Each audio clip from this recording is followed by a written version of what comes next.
प्रातः क्लास चल रहा था 6 अक्टूबर 1967। तीसरे पेज के मध्यांत में बात चल रही थी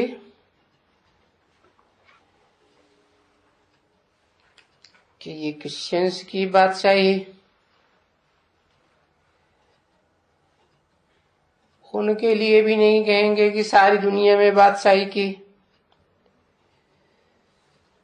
हाँ, अफ्रीका को गुलाम बनाया, चीन में भी, इतना बड़ा चीन, उसमें भी इनकी बादशाही होगी।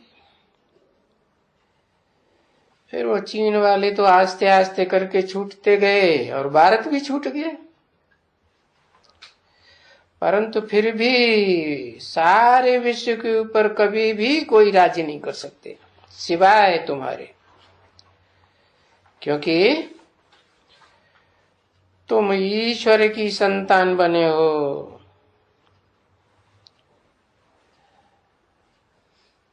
और अभी पुरुषोत्तम संगम युग में,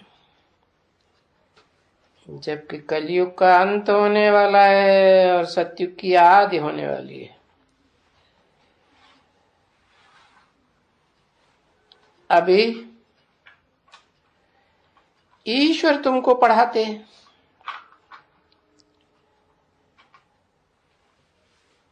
है ना? तो वो जब भी ये बच्चियां बैठती है ना तो सब साक्षात्कार करती है।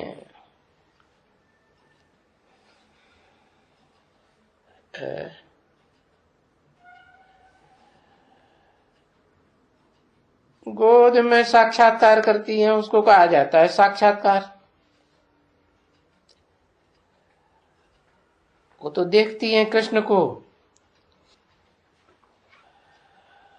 और कृष्ण को देखती हैं तो वो सारा ब्रह्मांड, सारा विश्व, अरे बल्कि सारा ब्रह्मांड ही देख लेती है। तो देखो मीठे बच्चे, तुम तो ब्रह्मांड के भी मालिक बनते हो। है? ब्रह्मांड में क्या है? अंडे अंडे में सला आत्माएं हैं।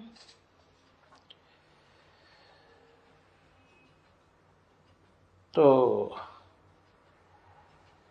आत्माएं तो ऐसे थोड़े कि सिर्फ मनुष्यों की आत्माएं हैं। है? जीव जंतु सब की आत्माएं हैं, वो सब अंडे में चले। तो बाबा ने समझाया कि तुम बच्चों को हम ब्रह्मांड का मालिक बनाता हूं, क्योंकि वो ब्रह्मांड तुम्हारा घर है। कहते हैं ब्रह्म महत तत्व। फिर उससे भी जास्ती तुम यहां आते हो।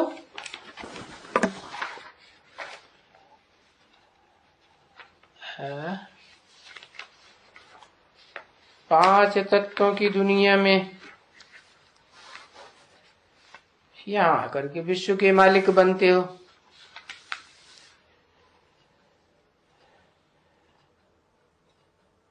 विश्व में ब्रह्मांड नहीं आता है।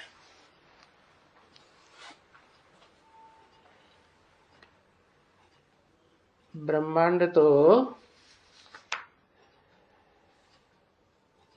इस विश्व से भी परे है, जहां सब अंडा अंडा मिसल आत्माएं रहती है। सूक्ष्म वतन में नहीं। ये सूक्ष्म वतन भी विश्व में आता है,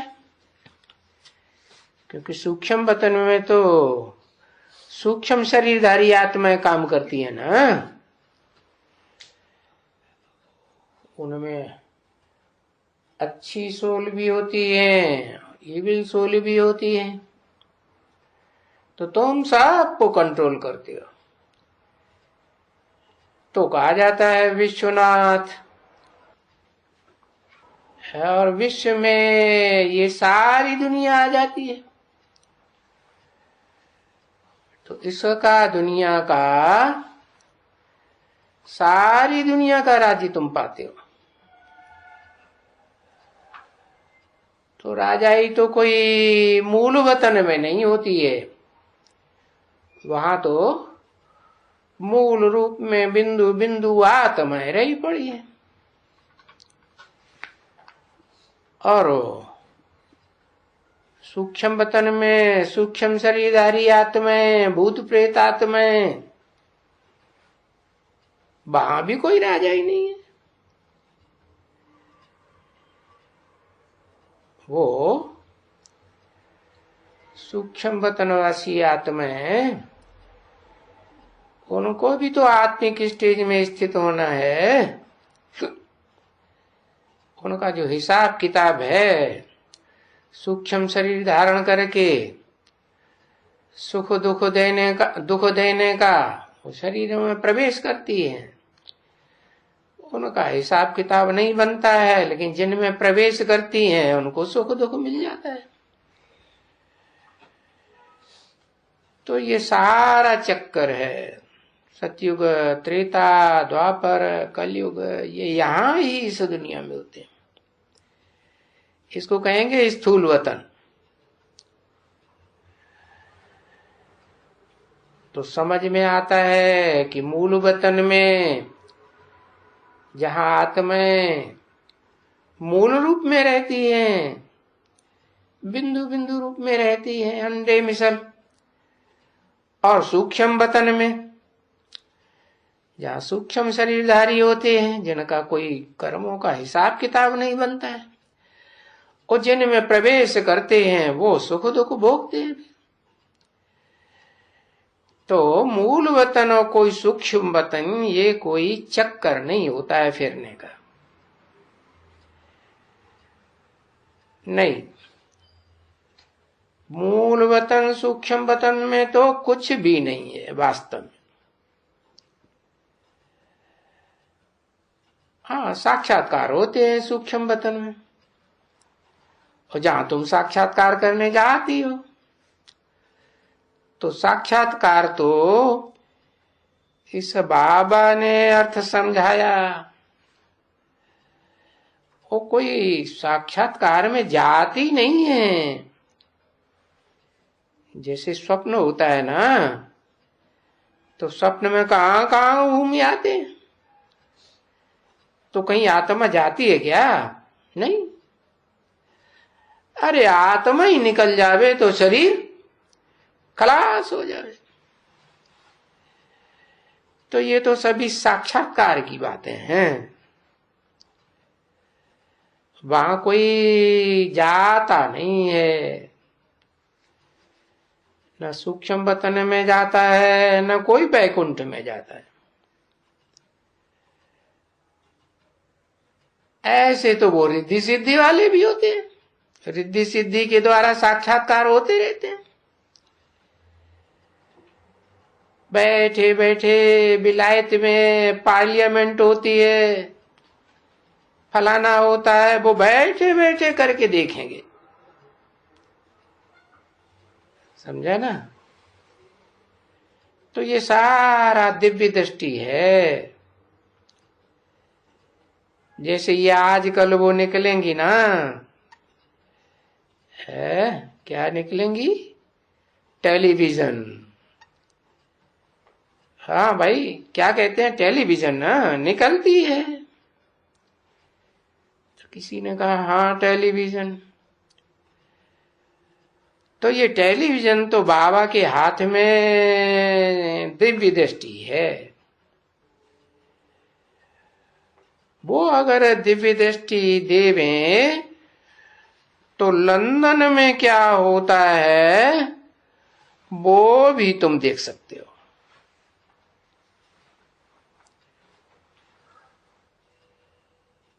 अभी उसमें कोई औजार बौजार उस दिव्य दृष्टि में जरूरत नहीं है। कुछ भी ऐसी कोई सामान या चीज की जरूरत नहीं, न खरीद करनी पड़े। देखो तुम साक्षात्कार में जाती हो, तुमको कोई कुछ खरीद करना पड़ता है? नहीं। जब तुम साक्षात्कार करते हो, भक्ति मार्ग में भी करते हो, हनुमान का साक्षात्कार करते हो, बैकुंठ का करते हो, या अर्जुन को दिखाया। तुम्हारे में बहुत बच्चियां हैं।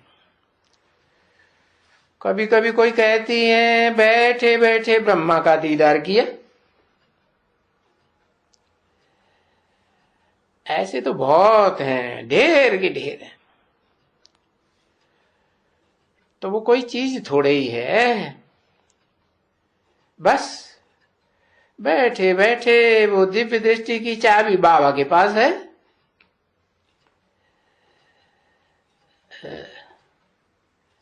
ड्रामा के प्लान अनुसार उसी पार्टिकुलर समय पर उनको फिर वो साक्षात्कार मिल जाता है। और ये जो साक्षात्कार है वो भी ड्रामा में पहले से ही नूद है, समझे ना। ऐसे बैठे बैठे नहीं बाबा बैठ करके कुछ करते हैं, वो तो सब ड्रामा में नूद है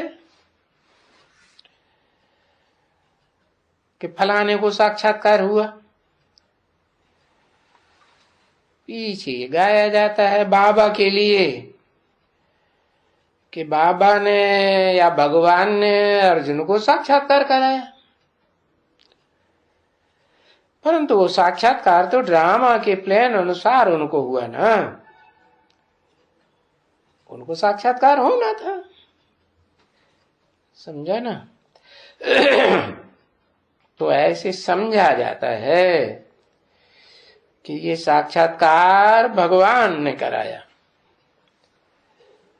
परंतु वो तो ड्रामा के प्लान अनुसार साक्षात्कार होना ही होता है, नूद है, ये भी नूद है ड्रामा। बाकी कोई दूसरी बात तो नहीं है कुछ भी। तो महिमा होती है उनकी कि बाबा ने इनको साक्षात्कार कराया। जैसे अर्जुन कहते हैं भगवान ने हमको साक्षात्कार कराया, फिर भगवान क्या कहेंगे? अरे यही कहेंगे कि ड्रामा के पल अनुसार इनको साक्षात्कार हुआ, समझा ना। अब भगवान को अपनी बड़ाई थोड़ी ही करेंगे। अच्छा है नहीं, अपनी बढ़ाई करें, अपनी बढ़ाई हो भी तो फिर अहंकार आ जावे ना,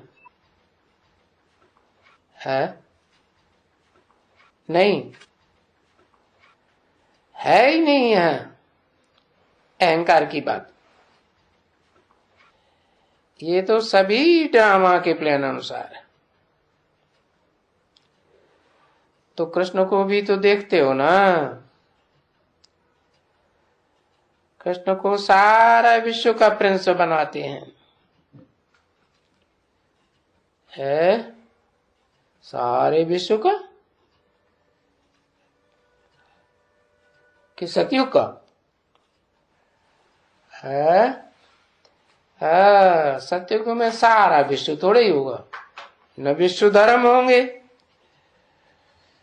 तो सारे विश्व का प्रिंस बनते हैं, गोया मक्खन खाते हैं। और ये तो दूसरे दूसरे धर्म वाले सभी लड़ते रहते हैं कि हम विश्व का मालिक बने। अभी वो तो जानते भी नहीं है कि विश्व किसको कहा जाता है, वर्ल्ड किसको कहा जाता है, और ब्रह्म किसको कहा जाता है, ब्रह्मांड है। तो ये सब अलग अलग चीजें हैं ना।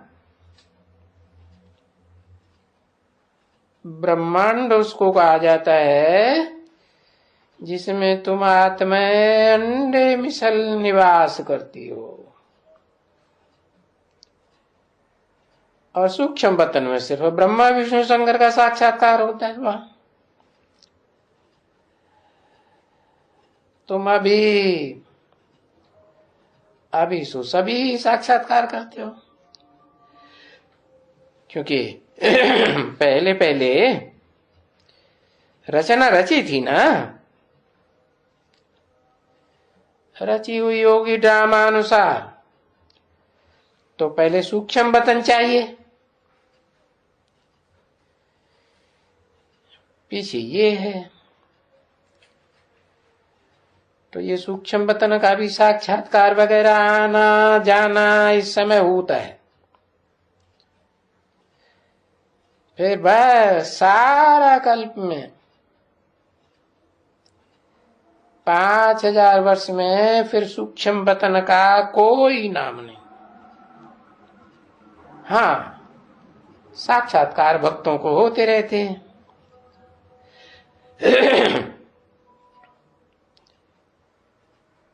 तो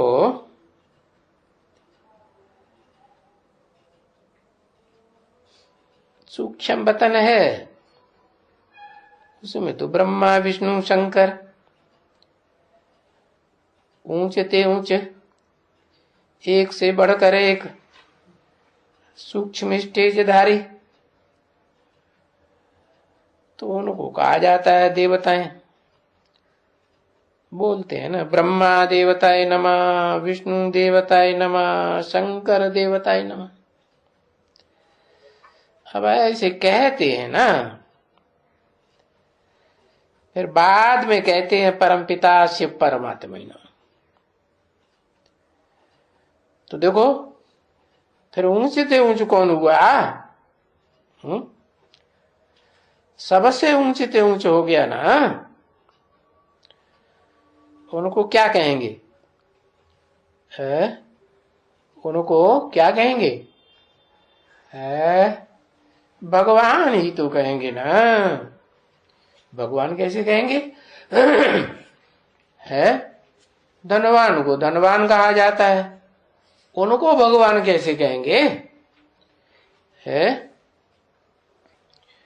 क्योंकि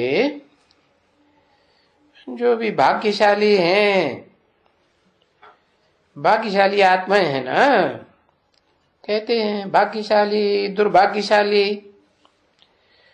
तो भाग्य और दुर्भाग्य आत्मा किस आधार पर भोगती है? कोई आधार है? भाग्य भोगती है त्याग के आधार पर, और दुर्भाग्य किस आधार पर भोगती है? तो कहेंगे दोनों का आधार है ये शरीर। शरीर के द्वारा भाग्य बनता है, शरीर के द्वारा दुर्भाग्य बनता है। शरीर से ही पुरुषार्थ किया जाता है। तो जो भाग्यवान है उनको कहा जाता है देवता। है तो बताओ, उन देवताओं में कौन है जो देह का बहुत सुख भोगते हैं? नंबरवार ही होंगे। है कौन है?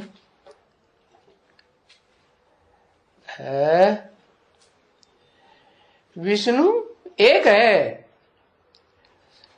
विष्णु है एक है। विष्णु भी तो नंबरवार हैं। विष्णु माने स्त्री और पुरुष दोनों के संस्कार मिल गए तो क्या हो गए? विष्णु। तो उनको देवता कहेंगे, और यहां इस दुनिया में मनुष्य कहेंगे। क्यों? क्योंकि देवताओं का चंचल मन नहीं होता है और मनुष्यों का चंचल मन होता है। तो ये मनुष्य है ना, परंतु ये जो मनुष्य हैं, देवी देवता हैं, सुधरे हुए मनुष्य हैं, इनका दैवी धर्म है, इन्होंने मन के ऊपर क्या जीत पाई है, मन को कंट्रोल किया है। तो फिर इनमें आत्मा के दैवी गुण आ जाते हैं। बाकी है तो मनुष्य ना है। अरे देवताओं को भी दो टांगे हैं, मनुष्यों को भी दो टांगे हैं, उनको भी दो बाहें हैं, उनको भी दो बाहें है। कोई चार बाहें किसी को थोड़े ही होती हैं जो विष्णु को दिखाई दी हैं, या 8 बाहें है देवियों को दिखाई देते हैं, होंगी क्या? नहीं। अरे मनुष्य तो सभी मनुष्य ही होंगे ना। 6-10-67 की प्रातः क्लास का 5वां पेज। ये अगर स्वर्ग में देवताएं हैं तो भी देखो उनको 2 भुजाएं, वो तो 2 भुजाएं लक्ष्मी नारायण जैसे होते हैं, कोई फर्क तो नहीं होता है। बाकी ये है कि साहूकार बहुत होते हैं, तो सबसे जास्ती पवित्रता तो उन्हीं में हुई, तो पवित्रता के आधार पर बात सही,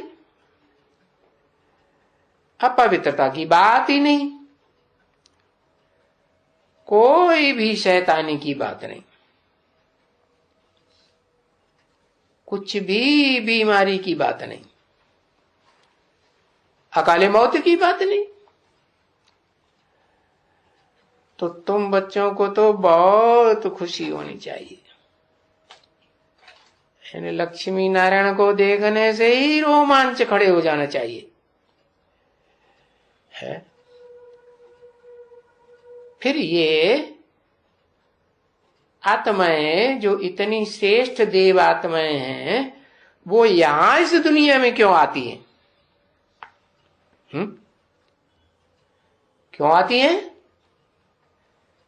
क्योंकि इनका जो प्रारब्ध है, जो इन्होंने बाप की श्रीमत पर चल करके अच्छे कर्म किए थे, वो प्रारब्ध खलास हो जाता है। तो अभी तुम्हारे दिल में तो आता है हम भी बाबा के पास जावे, जा करके बाबा को, हम आत्माएं जा करके बाबा को देखें, क्योंकि हम आत्मा शरीर में है ना। इस शरीर के नैन चैन आंखों द्वारा हम सब देखते हैं शरीर को, ठीक है ना, परंतु तुम आत्मा को तो नहीं देखते हो ना, न आत्मा को देखते हो न परमात्मा को देखते हो। नहीं देखते। हाँ, इन आंखों से नहीं देखते हो, बुद्धि से जानना होता है आत्मा को, आत्मा के पार्ट को, परमात्मा को जानना होता है। तो देखना अगर होता है तो दिव्य दृष्टि मिलती है, तो आत्मा भी देखने में आएगी, परमात्मा भी देखने में आवेगा है। तो और तो सभी चीजें दिव्य दृष्टि से बड़ी बड़ी देखने में आएंगी, बड़ा विनाश भी देखने में आएगा, और तुम्हारी बड़ी राजधानी भी देखने में आएगी। और फिर ये हनुमान भी बड़ा देखने में आएगा। क्या? अब ये दिव्य दृष्टि से आत्मा देखने में आएगी तो वो दिव्य दृष्टि से देखेंगे, देखने में क्या उनसे समझेगा नहीं, कुछ भी नहीं। क्योंकि कोई को भी आत्मा, मैं आत्मा हूं, कैसा हूं, वो कोई नहीं समझते कि आत्मा में कैसे कैसे रिकॉर्ड भरे हुए हैं जन्म जन्मांतर के। पार्ट बजाते हैं ना, आत्मा ही पार्ट बजाती है, पार्टधारी है। तो अगर किसी आत्मा को दीदार हो, आत्मा का दीदार हुआ, कुछ भी नहीं समझेगा, जरा भी नहीं। क्योंकि ये तो एक चिनगारी मुआफिक हुई। फायर फ्लाई भी देखने में आता है इन आंखों से, है? ये फायर फ्लाई समझते हो? वो जो जुगनू कहते हैं ना, बरसात में होता है क्या? हाँ, चमकता जाता है, बहुत चमकता है।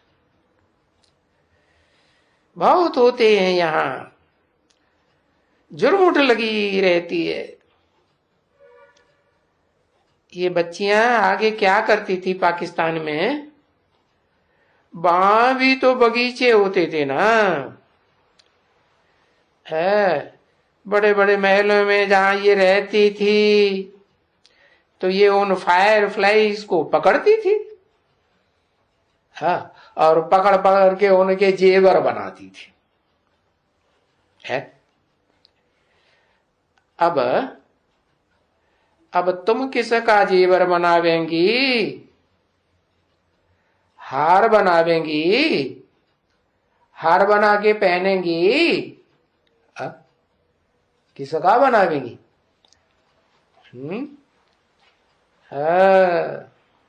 किसका बनावेंगी? अरे विजय माला पहनेंगी कि नहीं पहनेंगी? तो किसका हार बनावेंगी?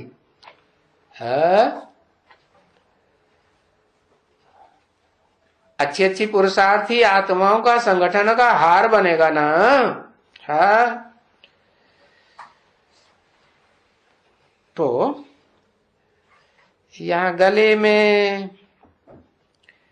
वो जो तुम्हारी जाली की माला होती है, कपड़ा है, उसमें तुम वो जुगनुओं को डाल देती थी, 5, 7, 8, 10 कपड़े में बहुत फंसे हुए रहते थे, और फिर कपड़े में ही इधर उधर दौड़ी पहनते रहते थे। यहां से चिंदी में लगा देते थे, या फिर उनके कानों में कुंडल बनाए देते थे। अरे उनका ये बच्चियां बैठ करके श्रृंगार करती थी। वो तो पास्ट की बात है। अब तुम बच्चियां बताओ, तुम अपने कानों का श्रृंगार काहे से करेंगी? समझा ना? और वो जुगनू तो देखने में आते हैं, पकड़ने में भी आ जाते हैं। और आत्मा तो इनसे भी जास्ती सूक्ष्म, बहुत महीन। इस दुनिया में बहुत से डॉक्टरों ने कोशिश किया कि आत्मा को या कोई जानवर को, किसकी आत्मा को उसमें शीशे में डाल करके देखें, है? शीशे में बंद कर दें, देखें कहां भागती है? तो किसी को भी पता नहीं पड़ता है? पता पड़ता है कहां भाग गई? नहीं। तो बाप बैठ करके मीठे बच्चों को सब समाचार सुनाते,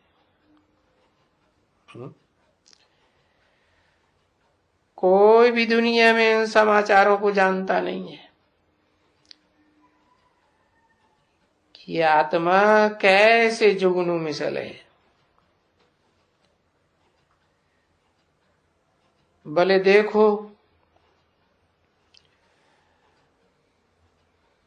है, प्लेटिनियम मिसल है, हीरे मिसल है, सोने में बात वजन करते हैं ना। ठीक है ना बच्चे, तुमको बाबा ने कितना कितना वजन करते बताओ अभी। अरे तुम तो जन्म जन्मांतर पदमपति बनते हो। हीरे जवाहरातों की तुम्हारे पास तो बात ही नहीं। देखो कितना देते हैं और क्या क्या करते हैं। इतना करते हैं और कोई कुछ शो करते हैं क्या? कुछ भी नहीं। ये बाबा जैसे साधारण टीचर बैठ करके पढ़ाते हैं, वैसे ही बैठ करके तुम बच्चों को पढ़ाते हैं। इस रथ में ही पढ़ावेंगे ना, तो इसको रथ कहा जाता है। क्या रथ मशहूर है भाई? भाग्यशाली रथ मशहूर है, भागीरथ। तो इसका नाम भागीरथ है, यानी भाग्यशाली रथ। पुराना पतित, जिसमें बाप आकर के इतना ऊंचे से ऊंचा है, सबसे ऊंचे से ऊंचा आकर के प्रवेश करते हैं रथ में। समझा ना? इसलिए इनको भाग्यशाली रथ कहा जाता है, क्योंकि बाप ने कहा है ना, ये तो पराई दुनिया है, रावण की दुनिया है, पराया पतित शरीर है, और बहुत जन्मों के अंत के भी अंत के जन्म में ये शरीर मिला है। अरे भाई समझते हो ना अच्छी तरह से? तो अभी अंत में आकर के बाप कहते हैं कि मैं इनमें प्रवेश करता हूं। किनमें है? इसमें कि इनमें है? इनमें प्रवेश करता हूं, क्योंकि मुझे शरीर तो चाहिए ना। हा? कब? सतयुग में, त्रेता में नहीं, कब? संगम युग में जास्ती से जास्ती 100 साल दो, इसमें शरीर तो चाहिए ना। तो ये शरीर छूट जाता है, तो फिर नहीं आवेंगे क्या? आवेंगे ना। जिस शरीर में भी प्रवेश करेंगे उनका नाम देंगे ब्रह्मा। तो नहीं तो मुझे शरीर है कहाँ? अंत में भी आकर के बाप कहते हैं मैं प्रवेश करता हूं।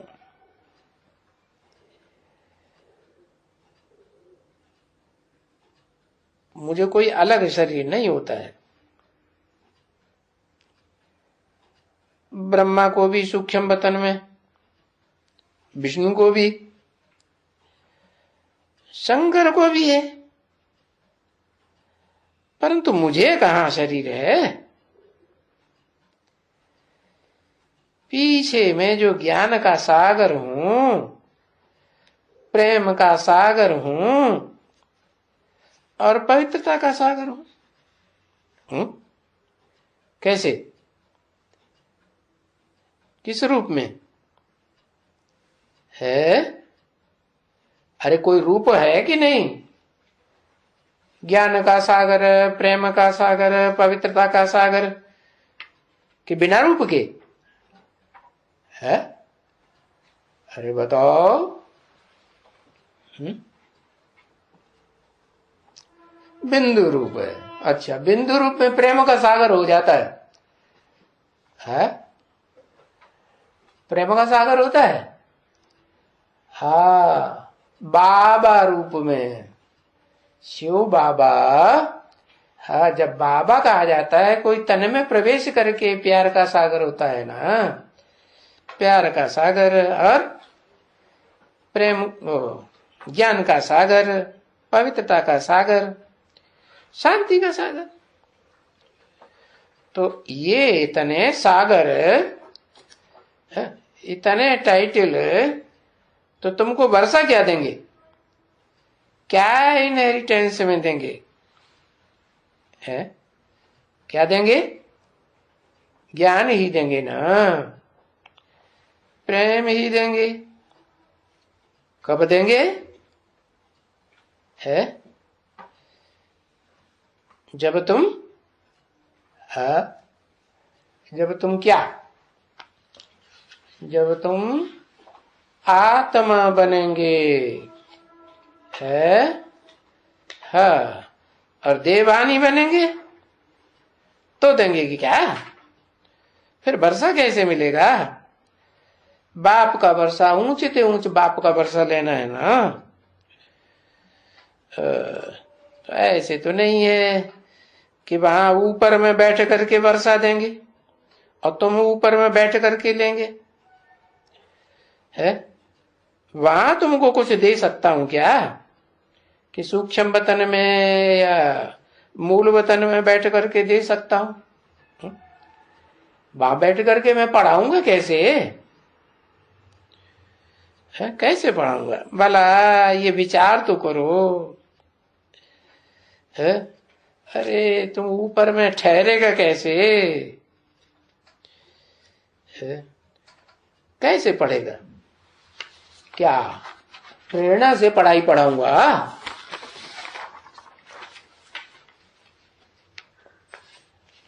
पढ़ेगा प्रेरणा से? प्रेरणा से कैसे पढ़ा जाता है? कभी पढ़ा जाता है क्या? नहीं, मुझे तो आना पड़ता है। देखो कितना सीधा बताते हैं, और फिर कहते हैं सबका प्यारा है। 6/10/67 की वाणी का प्रातः क्लास, छठा पेज, दूसरी लाइन देखो। शंकराचार्य भी मुझे पूजता है ना। है शंकराचार्य मुझे पूजता है? कैसे? हाँ, अरे मंदिर में शंकराचार्य जो इन सन्यासियों का सबसे पुराना गुरु हुआ, वो भी मंदिर में जाकर के पूजा करता है ना। तो मुझे कैसे पूजेगा? चित्र चाहिए कि नहीं? है नहीं, मैं तो विचित्र हूं। विचित्र को चित्र में आना पड़ता है, तो वो चित्र को पूजते हैं। कौन हुआ चित्र? है या तो शिवलिंग को पूजते हैं, या तो शंकर की मूर्ति को पूजते हैं। तो ये दो दो क्यों है? अरे कोई बताओ। अरे पुरुषार्थी रूप है तो देह का रूप है, और पुरुषार्थ संपन्न हुआ तो निराकारी स्टेज। निराकारी बन गया तो क्या बन गया? देवहानी बना? नहीं, निराकारी बना माने ज्योति बिंदु की स्टेज में स्थिर हो गया। तो ये दो रूप हुए ना।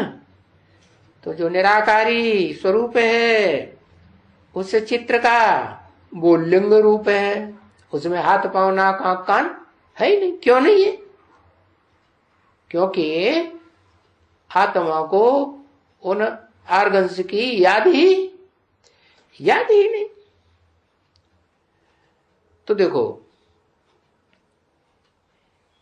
तुमको तो ये प्यारे ते प्यारा मिला है? उनको प्यारा मिला है? उन शंकराचार्य को न वो शंकर मिलता, न वो पहाड़ों पे भटकते रहते, और न वो चैतन्य निराकारी स्टेज वाला मिलता है। कौन है? जिसमें बाप ने प्रवेश करके उसे आप समान निराकारी, निर्विकारी, निरंकारी बनाया। अभी देखो, गांधी जी का चित्र था, नेहरू जी का चित्र था, है? चैतन्य था या जड़ था? चैतन्य था। तो देखो कितना प्यारा था, कितना प्यार करते, प्यारे लगते हैं ना।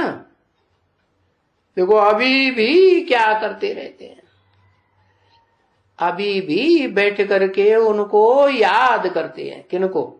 गांधी जी को याद करते हैं कि नहीं? याद करते हैं। तो क्या याद करते हैं? है? क्या याद करते हैं? जब याद करते हैं तो क्या याद आता है? हाँ, शरीर ही तो याद आता है ना। है माता जी? नहीं, आत्मा याद करते हैं। अच्छा, बच्चा याद आता है तो कहां याद करते? बेलायत में याद आता है कि नहीं? है? तो क्या याद करते? आत्मा को याद करते। हाँ, उसका चेहरा मोहरा याद आएगा ना, देह याद आएगी ना। हाँ, तो शरीर को याद करते। आत्मा तो जाकर के दूसरा जन्म ले लेती है? नेहरू जी की आत्मा, गांधी जी की आत्मा, हाँ? वो क्या उसी शरीर में बैठी है जिसको तुम याद करते? नहीं, वो तो दूसरा जन्म लिया। जो वस्तु है अविनाशी वो तो चली गई, आत्मा अविनाशी चली गई, और उसने जाकर के दूसरा जन्म ले लिया। तो फिर तुम बाकी याद किसको करते हो? है? किसको याद करते हो? ये मिसाल किस लिए दे रहे हैं? ये मिसाल इसीलिए दे रहे हैं कि जिस तन में मैं मुकर्रर रूप से आता हूं, है, तो मुझे कैसे याद करेंगे? मेरी एक्टिविटी को कैसे याद करेंगे? है? किसी को याद किया जाता है तो उसकी बातें याद आती है कि नहीं? बातें याद आती हैं, एक्टिविटी याद आती है, तो कैसे याद करेंगे? है? चोला साकार होगा तभी तो याद करते हो ना। तो मुझे भी शरीर चाहिए। अब वो शरीर तो होते हैं विनाशी, है, और मैं जिस शरीर में आता हूं वो पतित तन तो है, अभी विनाशी है। पतित तन रहेगा कि विनाश हो जाएगा? पतित तन खलास हो जाएगा, और याद की पावर से कैसा बन जाएगा? हिरण्य गर्भा। हिरण्य गर्भा माने हिरण्य सोने को कहा जाता है। सोने का गर्भ। तो गर्भ में क्या होता है?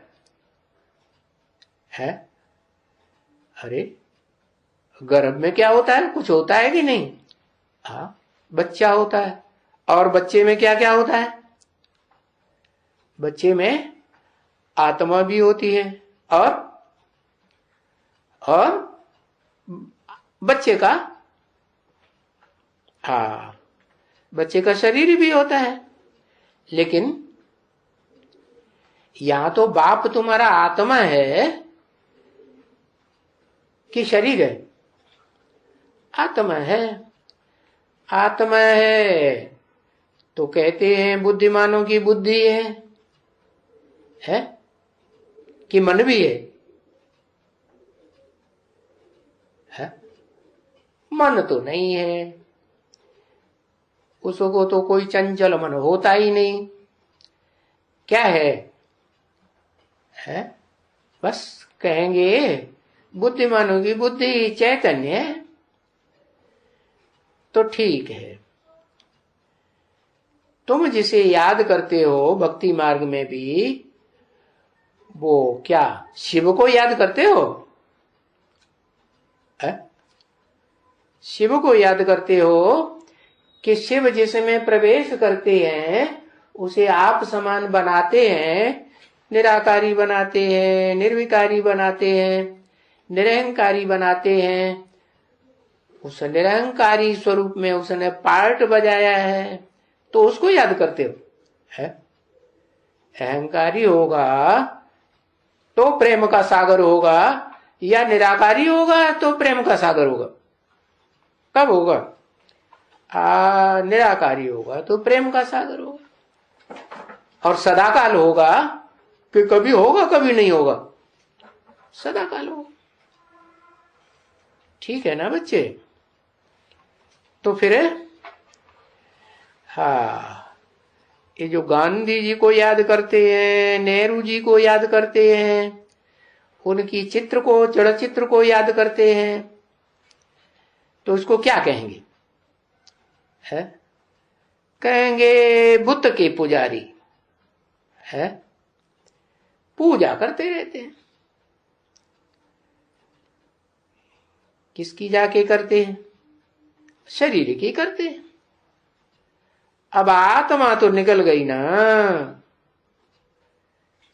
तो शरीर भी जाकर के खत्म हो गया है, उनकी भी जाकर के पूजा करते हैं।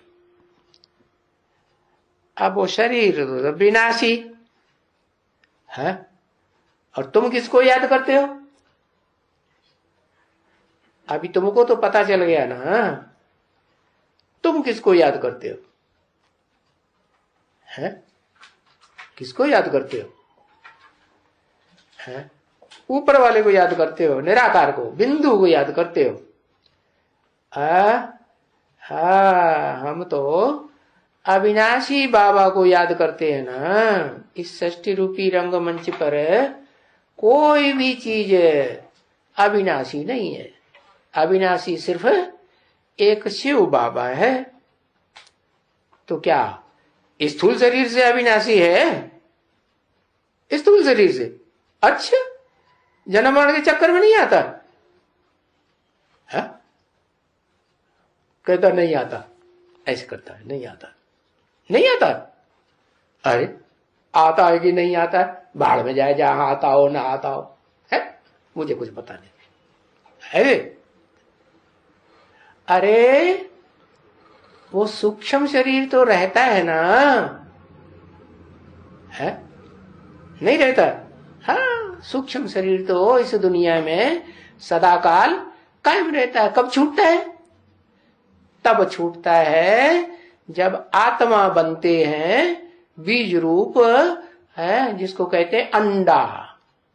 तो सूक्ष्म शरीर भी छूट जाता और स्थूल शरीर भी छूट जाता। तो बताया, फिर तो ब्रह्मांड में निवास करते हैं। तो वो तो बुद्ध की पूजा करते हैं।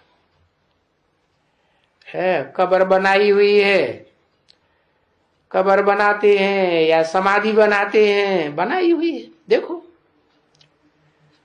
बाहर से आते रहते हैं, आ करके उस कब्र पर फूल चढ़ाते हैं। अरे किसके ऊपर चढ़ाते हैं? ये शरीर तो पांच तत्व खलास हो गए, तत्व में मिल गया है।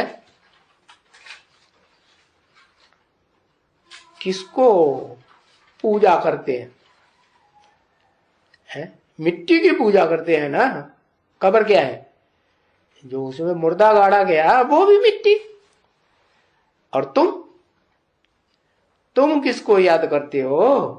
विनाशी को याद करते हो कि अविनाशी को याद करते हो? है तुम तो है जिसको कहा जाता है, गीता में कहा ना आसते विद्यते भावो। जो सत्य होता है वो कभी खलास नहीं होता, और जो झूठ होता है वो खलास हो जाता है। तो बताया कि एक ही है इस सृष्टि रूपी रंगमंच पर है जिसके मुकर्रर रथ में मैं प्रवेश करता हूं। लेकिन वो मुकर्रर रथ साकार या निराकार या सूक्ष्म शरीरधारी? किसमें? साकार होता है ना। और साकार में किस लिए प्रवेश करता हूं? उसको सदाकाल व्यक्त रहने के लिए या अव्यक्त बनाने के लिए? अव्यक्त बनाने के लिए। तो ये शरीर तो चला जाता है, स्थूल शरीर। ये कोई बैठा थोड़ा ही रहता है। हाँ, सिर्फ चित्र बना के यादगारी बनाई है भाई, नेहरू की यादगारी। ऐसे तैसे यादगारी होती है ना। अब देखो कितने शिव के मंदिर हैं? तो सबसे बड़ी तो यादगिरी शिव की होती है ना।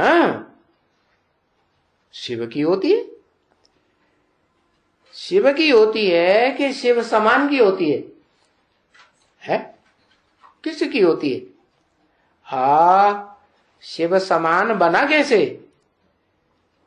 शिव की याद से बना कि कोई देहधारी की याद से बना? कैसे बना? हाँ, शिव की याद से बना। तो सबसे बड़ी यादगिरी पहले पहले शिव की है। जब सोमनाथ का मंदिर बना था है, तो उसमें क्या यादगिरी दिखाई है? हाँ, पत्थर का लिंग दिखाया। और क्या दिखाया? उसमें हीरा दिखाया। हीरा दिखाया, हीरो पार्टधारी की यादगार है। तो पत्थर ना। हाँ? तो क्या मैं पत्थर हूं? पत्थर तो नहीं हूं, परंतु जिस मुकर्रर रथ में आता हूं वो पत्थर बुद्धि आखिरी जन्म में बन जाता है। क्यों बनता है? क्योंकि मेरे तो बच्चे आत्माएं, क्योंकि मैं तो सदा आत्मा हूं। और जो मनुष्य सृष्टि का बीज है वो क्या है? सिर्फ आत्मा रहता है इस दुनिया में बन के? नहीं, क्या बन के रहता है? आत्मा भी है तो शरीर भी है। इसलिए भक्ति मार्ग में गाया जाता है कि एक ही रूप है शंकर का, जो न कभी जिसे किसी ने मरते हुए देखा, न जन्मते हुए देखा, न उनके माँ बाप का नाम कोई बताता। तो देखो सोमनाथ का मंदिर गाया हुआ है। क्या गाया हुआ है? सोमनाथ। क्यों ये नाम क्यों दिया? सोम माने चंद्रमा, चंद्रमा को नाथा, नाथा माने कंट्रोल किए। चंद्रमा को क्यों कंट्रोल किए? है क्योंकि वो जो चंद्रमा है ना आसमान में, उसका मिसाल दिया जाता है मन के साथ, हनुमान के साथ। तो ये मिसाल क्यों देते हैं? क्योंकि बहुत चंचल है। अभी अभी एक सेकंड में, यहां एक सेकंड में पता नहीं कहां से कहां घूम जाता है। मन घूमता है कि नहीं चारों तरफ दुनिया? हाँ, तो बताया उस चंचल मन को नाथ लिया। तो उसकी यादगार में ये दुनिया दिखाई जाती है। ये जो दुनिया है उसका उदाहरण अश्वत्थ वृक्ष से देते हैं। किससे? अश्व माने मन रूपी घोड़ा, और इत्थ माने स्थिर कर दिया। ऐसा अश्वत्थ रूपी वृक्ष जो एक बार स्थिर हो जाता है तो उस वृक्ष में चाहे जितने भी बच्चे पैदा होते हो, कितने बच्चे पैदा होते हैं? 500-700 करोड़ मनुष्य आत्मा रूपी बच्चे जन्म लेते हैं। कहाँ लेते हैं? कौन से युग में? संगम युग में लेते हैं। अभी मानसी सृष्टि की बात है ना, कोई स्थूल बात नहीं है। तो वो अश्वत्थ वृक्ष यादगार है सोम की, चंद्रमा की। उसको नाथा गया। तो किसने नाथा? ऊपर वाले ने नाथा। अच्छा, मन को ऊपर वाला नाथता है? कैसे नाथता है?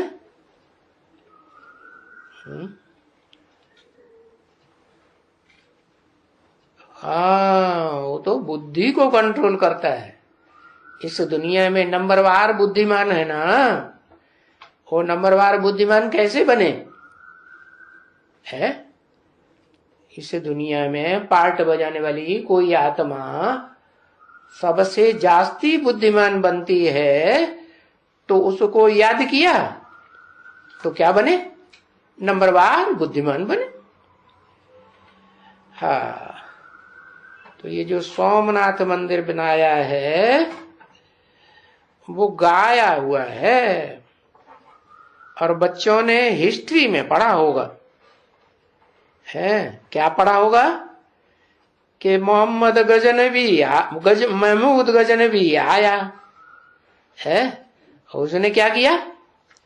सोमनाथ मंदिर को लूट लिया और शिवलिंग तोड़ लिया, उसमें से हीरा निकाल लिया, और जो मूर्ति थी बाजू में रखी हुई शंकर की, उसको भी तोड़ करके अपने दरवाजे पर सीढ़ियों पर डाल दिया उल्टा करके। कितनी बेइज्जती कर दी। अरे अब मेरी बेइज्जती की क्या? किसकी की है? हाँ, मैं जिस साकार मुकर्रर रथ में आता हूं उसकी बेइज्जती की। क्यों की? है उसने क्या बिगाड़ा? है क्या बिगाड़ा? अरे बेइज्जती कोई क्यों करेगा? कुछ बिगाड़ा होगा कि नहीं बिगाड़ा होगा? क्या बिगाड़ा बताओ? है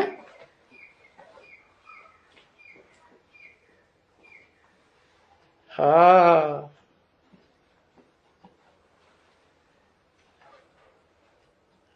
है पोल पट्टी खोल दी। किसकी पोल पट्टी खोल दी? महमूद गजनवी जिसको बाप मानता था, है हाँ, मोहम्मद को, उसकी पोल पट्टी खोल दी। क्या पोल पट्टी खोल दी? है क्या पोल पट्टी खोल दी?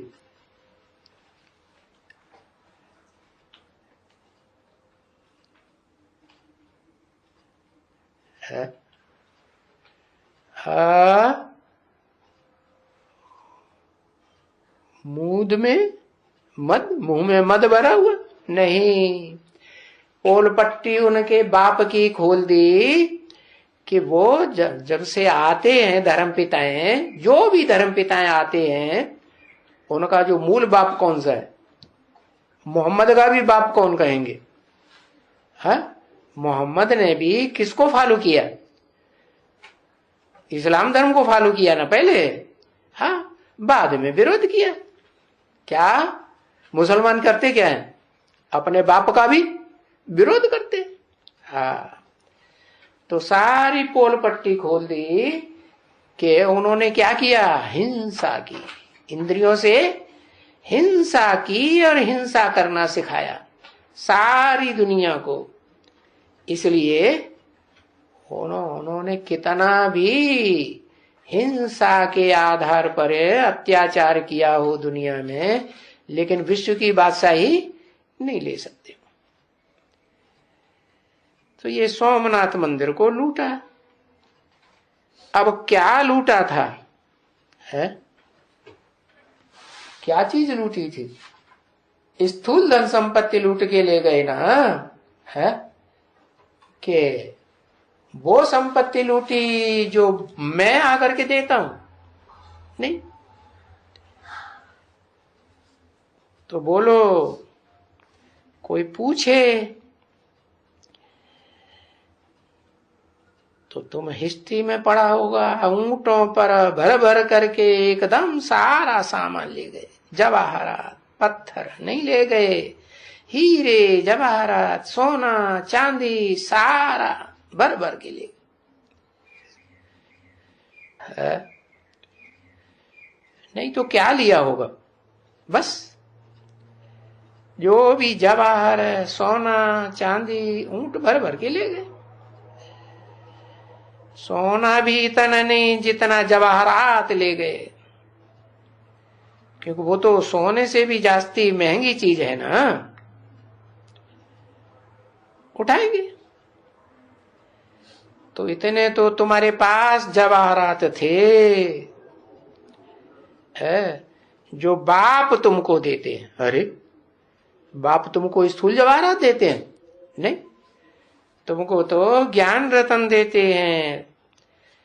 तुम जो इतने ज्ञान रतन लेते हो, धारण करते हो, तो यही ज्ञान रतन तुम्हारे स्थूल जवाहरात बन जाते। अब जो जितना धारण करे उतना प्राप्ति करे।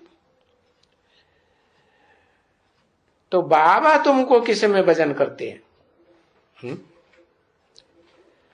वो तो जो गुरु लोग होते हैं, हीरे जवाहरातों में, सोने चांदी में, रुपया पैसों में वजन करते हैं। और बाबा तुम्हारा किसे में वजन करते हैं? नंबरवार सबका वजन करते हैं। वजन करके फिर मालाएं तैयार होती हैं।